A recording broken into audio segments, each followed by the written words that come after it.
Hey, it's Tucker Carlson. This spring, word began to circulate in Washington that the House Oversight Committee, under its new chairman, Congressman Jamie Comer, had discovered criminal behavior after reviewing thousands of pages of the Biden family's bank records. Now, publicly, to the extent they responded at all, the White House dismissed the investigation as, of course, politically motivated. In any case, irrelevant. Hunter Biden was an adult, so his business dealings had nothing at all to do with his father, in this case, the President of the United States. But in private, everybody understood it wasn't quite that simple. There has long been overwhelming evidence that Joe and Hunter Biden's financial lives are not separate at all, but deeply intertwined. On Hunter Biden's laptop, there's a suggestion that the two of them even at one point shared a bank account. And of course, Hunter Biden wrote himself that he kicked back cash from his foreign business deals to his father. He wrote that bitterly. So the Oversight Committee's investigation was potentially a disaster for the White House, a scandal, possibly even the prelude to criminal charges. So in order to get ahead of all of that, Joe Biden's handlers did the one thing they could do. They set up an MSNBC interview to preemptively whitewash whatever Jamie Comer might find. Here's the result of that. This aired on May 5th.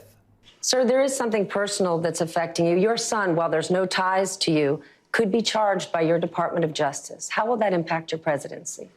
First of all, my son's done nothing wrong. I trust him. I have faith in him. And it impacts my presidency by making me feel proud of him. Okay, time for the master class. For free, you can audit it. Here it goes. Sir, showing appropriate respect, says the shill, there is something personal that's affecting you. Note the wording.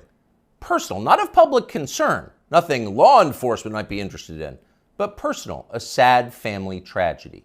That's the framing. And then this, a sentence choreographed to the letter.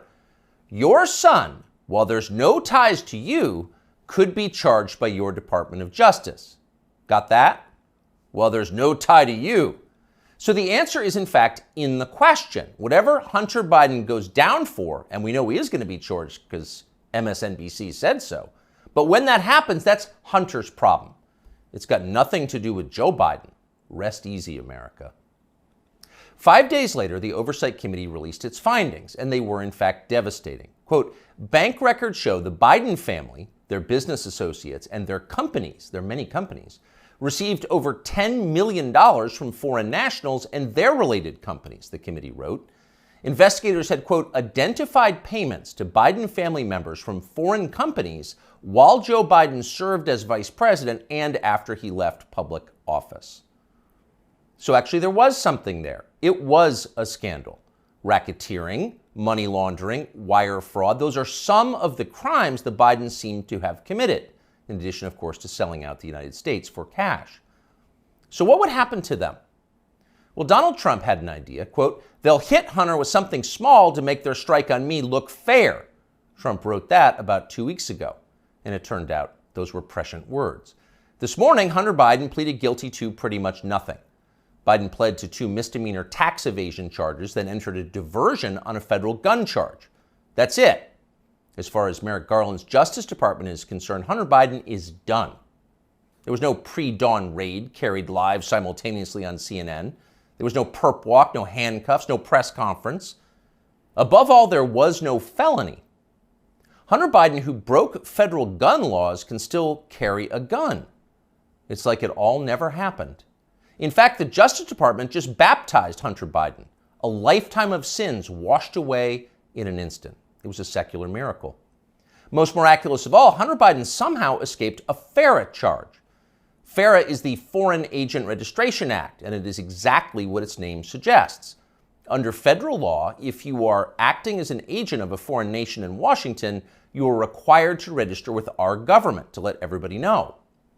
Well, for decades, pretty much nobody in Washington did register under FARA, and precisely no one was ever prosecuted for it. No one. But starting several years ago, the Justice Department began sending people to prison on FARA violations. The official explanation was, we're cracking down on foreign influence in Washington. And of course, privately, everyone in Washington laughed. They knew that was absurd. In fact, it's the opposite of the truth. Foreign powers have never had more power in Washington.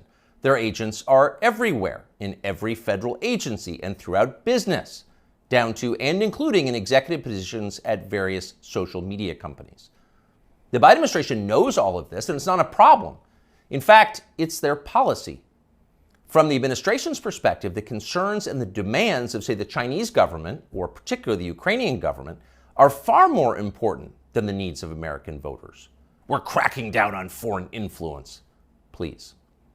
The point, the only point of enforcing FARA, after decades of ignoring it, is to harass and imprison high-profile political opponents. Trump donor Elliot Broidy pled to a FARA violation a few years ago. So did Trump campaign manager, famously Paul Manafort. He went to prison. Last year, the DOJ went after Trump confidant Steve Wynn under FARA.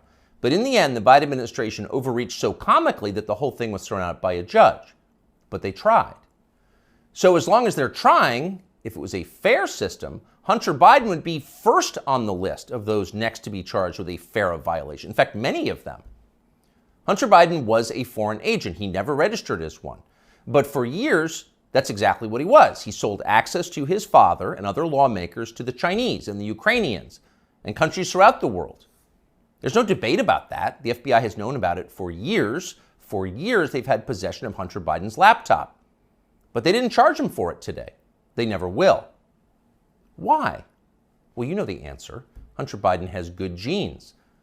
A more interesting question, though, which is another question the feds will never consider, is what does Hunter Biden do for a living now? This is a man with no obvious job and, of course, zero skills. He spent midlife smoking crack. Yet somehow he's managed to live pretty well despite rising inflation. He's been living in big houses in the costliest residential neighborhoods in the world. He's been paying his stripper baby mama $20 grand a month in child support. And he has retained a team of the most expensive lawyers in the country who spend quite a bit of time sending threatening letters to anyone who asks questions about how they're being paid. We can confirm that firsthand. So again, what does Hunter Biden do for work? That's a fair question, and tonight we have the answer. For years, Hunter Biden was an influence peddler. Now, Hunter Biden is a self-actualizer. He self-actualizes for a living. He gets in touch with himself, his feelings, and he follows his muse. Here he is explaining his new vocation in a 2019 ABC News interview. This is new. It's your studio. Yeah. But now he's opening the doors to a place never captured by a paparazzi's lens, his refuge, an art studio where he finds solace in painting. What's the goal eventually? No goal. That's the perfect part about it. It's just, it literally keeps me sane. His refuge, far from the paparazzi's lens. In other words, we're not the paparazzi, we're ABC News. What's the goal of this? Your refuge. There's no goal, he says, grinning with those fake teeth. It just keeps me sane. But actually, there was a goal. And if you didn't know what a virtuous person Hunter Biden was, you might think it looked a lot like money laundering. 2 years after that interview, Hunter Biden was selling prints of his art. And to be clear, just the prints, not the, quote, art itself, but effectively photocopies of it for $75,000 a pop. Apparently, Hunter Biden moved 5 of these repros in just days. That's $375,000 in less than a week for signing copies of your fake art. As for the paintings themselves, childish self-indulgent blots, those sold for $500,000 apiece.